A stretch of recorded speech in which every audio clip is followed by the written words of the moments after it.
The government shutdown will pass the 2-week mark tonight after a continuing resolution failed in the Senate once again.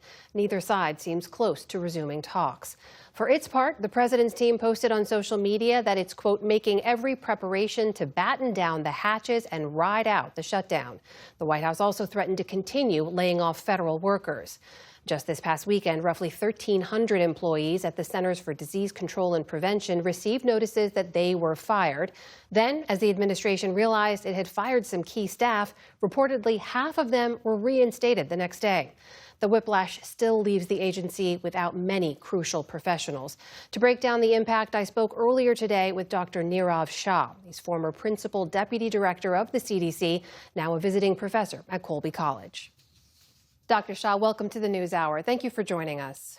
Thank you for having me, Amna. So from the folks you talked to and from what you've seen, for so many people at the CDC to have been fired and then rehired, even with these lingering threats of more continued layoffs to come, what kind of impact is that having on folks at the CDC? It has an impact in two ways. The first is this sort of whiplash with being fired one day, rehired the next.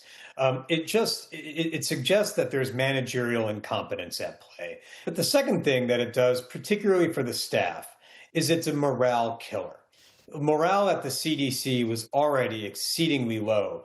Indeed, not more than 2 months ago, the CDC was literally attacked by a gunman who fired over 500 rounds at the building. That alone would be sufficient to kill the morale of any organization.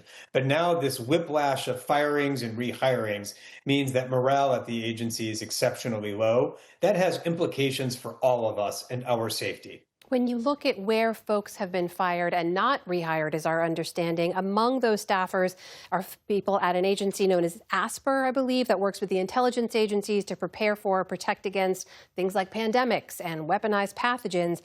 What do we know about the impact of a team like that being fired? ASPR, which focuses on strategic preparedness for bioterrorism and biodefense threats, is really the connective tissue that links up a number of different agencies, not just within Health and Human Services, but across the federal government, to make sure that we are ready to detect a potential biological threat and then respond to it in unison. It's not a large entity, but it's an important one. It's the nucleus of a lot of our work. And so any reductions in force to such a small but important group, again, leave us all less safe.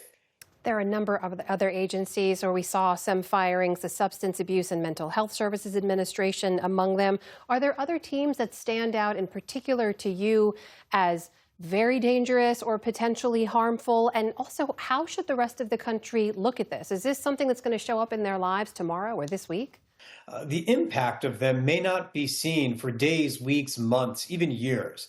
But when that impact is materialized, it will be in the midst of a crisis or a catastrophe, when we are the last ones to know about a devastating biological threat, when all of our foreign adversaries have had weeks or months of lead time to be ready, and we are the ones who are scrambling. The worst part about all of these cuts is that the impact of them won't be felt until there's an emergency. And then we'll all be looking around wondering why we were the last to know.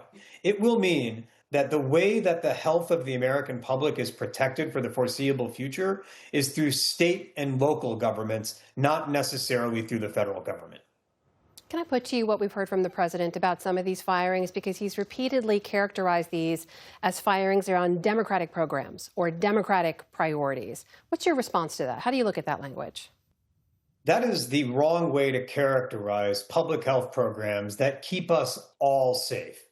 There's no virus out there, there's no deadly pathogen out there that only goes after folks of one political party or another. When the next biological threat comes, it will attack everybody irrespective of their political preferences. And therefore, the systems that keep us safe are not Democratic or Republican or red or purple or anything in between. Dr. Shah, longer term, when you look at the future of the CDC, for people who are being fired now or even rehired, are they likely to stay at the agency? Or the things that are being broken down now, are they able to be built back up later?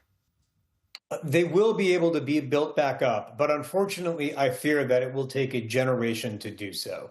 The talent and the career scientists who have been let go, again, these are not political appointees, these are career public servant scientists. They have other opportunities owing to their excellence and their education.